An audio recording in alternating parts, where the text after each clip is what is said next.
Եթե դուք տաղանդավոր հեղինակ եք և գտել եք մեզ ավելի շուտ, քան մենք ենք ձեզ գտել, և ցանկանում եք ձեր գործերը հրապարակել հայերեն ամենակարդացվող գրական կայքում, ապա գրեք մեզ։ Սա մեջբերում էր այսօրվա ամենաակտիվ գրական ակումբներից մեկի կայքից։ Սակայն տաղանդավոր է ձեր գործը թե ոչ, կորոշեն նույն ակումբի գեղարվեստական խորհրդի անդամները։ Նման է գրաքննության, իսկ գուցե այլ կերպ հնարավոր չի ապահովել գրականության որակն ինտերնետում։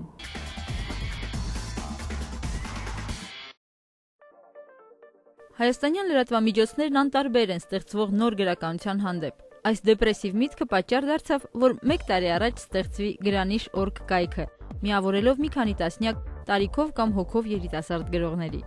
Կայքի թիվ 1 հիմնադիր ու գաղափարախոս Կարեն Անտաշյանը թվարկում է այս 1 տարվա ձեռքբերումները։ 2010 թվականին, ասենք, մենք ինտերնետի լրիվ հնարավորությունները փորձեցինք օգտագործել գրականության քարոզման համար։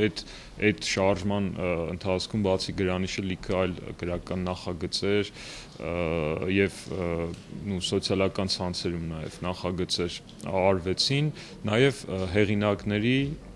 կայքեր ստեղծվեցին։ Օրական 500-ից 1000 այցելու։ Ցավոք, հայաստանյան գրական կայքի համար սա իրոք գլուխ գովելու ցուցանիշ է։ 1 տարվա ընթացքում կայքը հարուստ արխիվ է կուտակել։ Այստեղ արդեն հպարտանալու տեղ ունեն հեղինակները։ 1 տարում այսքան ստեղծագործություն։ Բավականին հաճախ են դարձել դեպքերը, երբ հեղինակները հենց առաջինը,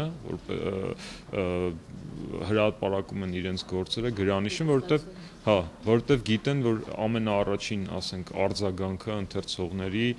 ակտիվ քննարկությունը, սոցիալական ցանցերում վերահղումները հենց Գրանիշից են։ Հիմնականում փորձում ենք այնպիսի գործեր հրապարակել, որ կգրավեն, ասենք, գրականությանը նոր եկող, գրականությամբ նոր հետաքրքրվող հատկապես ընթերցողների եւ արդեն գրականության հանդեպ կոնկրետ լավ, ասենք, հետաքրքրություն ունեցող ընթերցողների ուշադրությունը եւ չեն հիասթափեցնի գրականությունից եւ մասնավորապես ժամանակակից հայ գրականությունից։ Կայքը գրեթե ինտերակտիվ է։ Գրեթե, քանի որ թեպետ կարելի է ազատորեն մեկնաբանել դրված նյութերը, սակայն ինքնուրույն կայքում նյութ տեղադրել չեք կարող։ Յուրաքանչյուր գործ մինչև կայքում տեղադրվելը մանրակրկիտ քննություն է անցնում։ Պատահական օգտագործողներին, այսինքն ոչ ընտրված, հնարավորություն չի տալիս գրանցվելու եւ ինքնուրույն գործեր տեղադրելու, դա արված է նրա համար, որպեսզի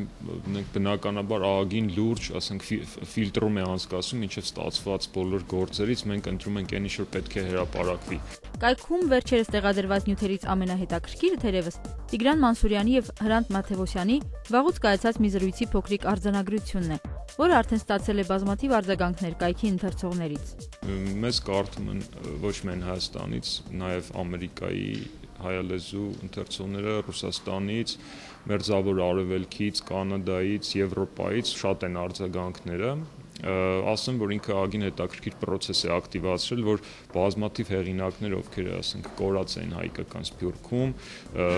քիչ-քիչ ընդհանուր հայ գրականության process-ի մեջ ինտեգրվում են։ Այս տարվա փետրվարին Գրանիշն ունի մեծ պրեմիերա, արդեն ոչ էլեկտրոնային։ Կթողարկվի Գրանիշ թղթե ամսագիրը։ Ինչպես կարող եք տեսնել ձեր ստեղծագործությունը Գրանիշի կայքում։ Կայքում ամեն ինչ պարզ բացատրվում է։ Ասենք, ինքներս էլ երևի գլխի ընկաք։ Պետք է ուղարկել այն կայքում նշված հասցեով եւ սպասել, թե երբ այն կգնահատեն Գրանիշի խմբագիրները։ Պետք է հիշել նաեւ մեկ կարևոր սկզբունք։ Ասեմ, որ Գրանիշում որևէ հեղինակ կամ որևէ գործ չի հրապարակվում, ասենք, չի վճարում եւ չի վճարվում, լրիվ ոչ կոմերցիոն ձեռնարկ է։ Այս ինտերակտիվ ֆոնին հետաքրքիր էր այցելել Հայաստանի գրողների միության կայք։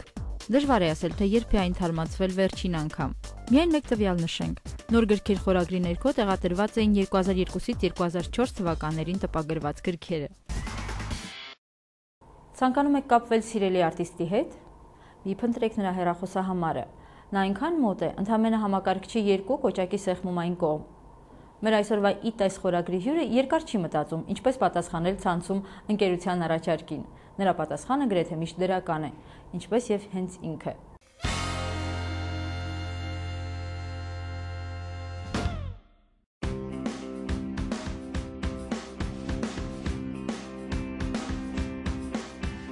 Նրան կարելի է հանդիպել բեմում, եթերում, այժմ նաև Facebook ցանցում։ Արսեն Գրիգորյան ունի 3832 ընկեր, 240 լուսանկար։ Վերջին ստատուսը մեր նկարահանումից առաջ։ Հրաշալի օր է այսօր, ուզում եմ վարակվեք այս մտքով, իհարկե Աստծո կամքով։ Արսենը բավականին ակտիվ է համացանցում, գրանցված է Highland-ում, Vkontakte ռույում, ունի հաշիվ Skype-ում, մեկ-մեկ հայտնվում է նաև Twitter-ում, բայց ինչպես հասկացաք, ամենից ակտիվ է Facebook։ Արսենը Facebook-ում լինում է քնելուց առաջ 2-ից 3 ժամ եւ արթնանալուն պես, ինչն էլ երբեմն հանդիպումներից ուշանալու առիթ է դառնում։ Ինչի պատճառով իմ օրվա առաջին հանդիպումը ենթակա է միշտ ուշացման, ուշանում եմ, ջամը ներողություն եմ խնդրում, որովհետեւ Facebook-ում եմ շփվում եմ մարդկանց հետ ու սիրում եմ այդ կայքը, ինքը հետաքրքիր է իր կառուցվածքով։ Արսենն ասում է, որ այս կայքի միջոցով ծանոթացել է բազմաթիվ հետաքրքիր ու տաղանդավոր մարդկանց, ինչպիսին օրինակ լուսանկարիչ Դավիթ Գալստյանն է։ Արսենն առանձնացրեց լրագրող Անի Գևորքյանին, որին երբևէ չի հանդիպել իրական կյանքում, բայց օնլայն շփվում է ավելին վստահում։ Անի հետ շփումը շատ հետաքրքիր ստացվեց, ինձ մոտ այդպես դեպրեսիոն ընթացք էր, ու ես այդ անձնավորության հետ շփվելիս թեպետ չէի ճանաչում, բայց տեսակ իր մեջ զգացի, որ վստահել կարելի է, ու շատ բաներ նույնիսկ իր հետ, այսպես ասած, կիսվել են։ Արսենը շատ շփվող է, թե իրականում, թե վիրտուալ կյանքում, բայց նրան օնլայն բռնեցնելն այդքան էլ հեշտ չէ, քանի որ ֆիզիկապես շատ դժվար է պատասխանել միաժամանակ 50-ից ավելի բարևների։ Առաջ միայն օնլայն էի, բայց հիմա այդպես չեմ կարողանում, որովհետև երբ որ օնլայն եմ լինում, պատկերացրեք, միշտ ինձ մոտ ցերեկային ժամերին հատկապես 250-ից ավել օնլայն մարդ կա։ Ոնց էլ չլինի 50-ը հաստատ կգրի ու դրա համար ավելի եմ ուշանում նրանց։ Բացի Facebook-ում իր գործունեության վերաբերյալ մեկնաբանություններին հետևելը, Արսենը հետևում է նաև իր տեսահոլովակներին YouTube-ում ու պարբերաբար դրանցով կիսվում իր 3000-ից ավելի ընկերների հետ։ Օրինակ այսօր էլ մինչ տանից դուրս գալը իր այսպես կոչված պատին տեղադրել էր մի շատ հետաքրքիր տեսանյութ YouTube-ից։ Շարարեցի մի link youtube.com/lifeinaday, դա մի համաշխարհային YouTube-ի հետ համատեղ գլոբալ էքսպերիմենտ է կինո ոլորտում, հատկապես վավերագրական կինոարվեստում, որի պրոդյուսերը Ռիդլի Սքոթն է, ռեժիսորը Օսկարակիր Քևին Մակդոնալդը, ես էլ կամ այդ ֆիլմում։ Facebook-ում բացի link տեղադրելուց, ստատուսներ գրելուց, մեկնաբանություններ կարդալուց զատ Արսենին դուր է գալիս եւս մի բան, որը նրա կարծիքով եւ զվարճալի է եւ ոչ այնքան։ Շատ եմ սիրում սոցկայքերը, որ այսպես դեմքով մոտավորապես նստած ու գրում ես լոլ շատ երկար, իբր կոտորվել ես ծիծաղից, բայց դեմքի արտահայտությունը մոտավորապես այսպեսին է։ Այդ էլ իսկ կյանքում օրինակ որ ինչ-որ բան լինի, որ տենց լուր նստես ասես շատ ծիծաղալու էր, քեզ չեն հավատա, իսկ ինտերնետում հավատում են։ Արսենի կարծիքով սոցցանցերը հարթակ են, որտեղ մարդիկ կարող են ազատ արտահայտել իրենց մտքերն ու զգացմունքները, ու թե որքանով է անկեղծ մեզանից յուրաքանչյուրը յուրաքանչյուրիս անձնական գործն է։ Ես հնարավորինս անկեղծ եմ ու այնպես եմ ինչպես որ ապրում եմ, չեմ լարվում, հա, մարդիկ ինչպես են կարծում, ես ինչպես եմ ապրում եւ այլն։ Այդ մի քիչ մեր հայերի մեջ շատ կարծրացած է ու խանգարում է, բայց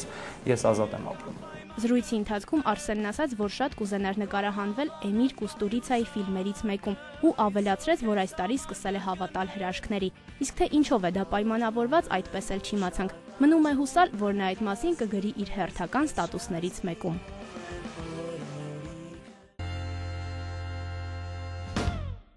Հայկական բլոգներն անցած շաբաթ հարուստ էին Թունիսում, Եգիպտոսում տեղի ունեցող իրադարձությունների մեկնաբանություններով։ Արաբական աշխարհում տեղի ունեցող իրադարձությունները չէին կարող անտարբեր թողնել որևէ բլոգերի, սակայն կան բլոգներ, որտեղ կյանքը բոլորովին ուրիշ է։ Այնտեղ կարող եք մասնակցել բոլորովին այլ քննարկումների, ծանոթանալ գրական գործերի, որոնք գուցեև ավելի կարևոր են, քան այսօր ընթացող գլխապտույտ իրադարձությունները։ Փնտրեք հայկական գրական բլոգները, չեք փոշմանի։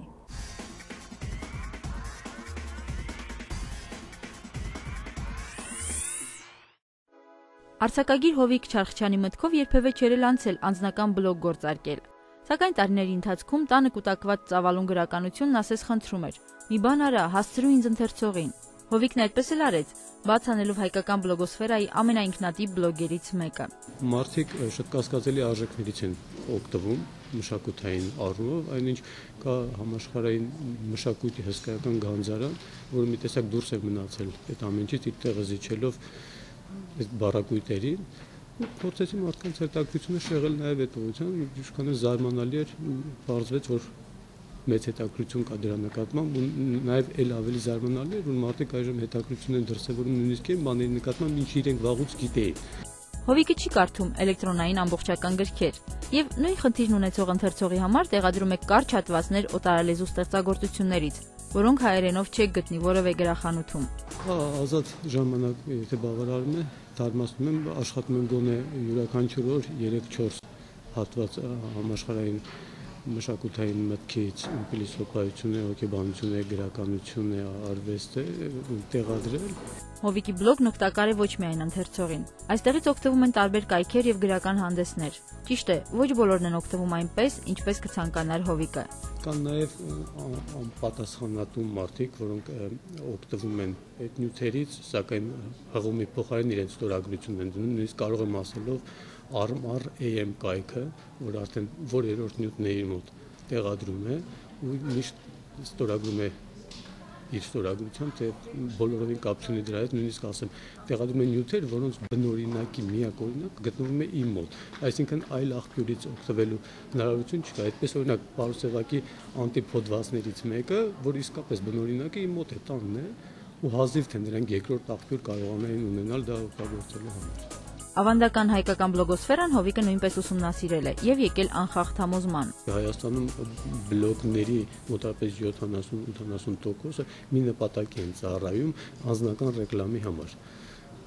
Այսինքն մարդը ավելի շուտ բացել է իր լուսանկարը, իր կենսագրությունը ու իր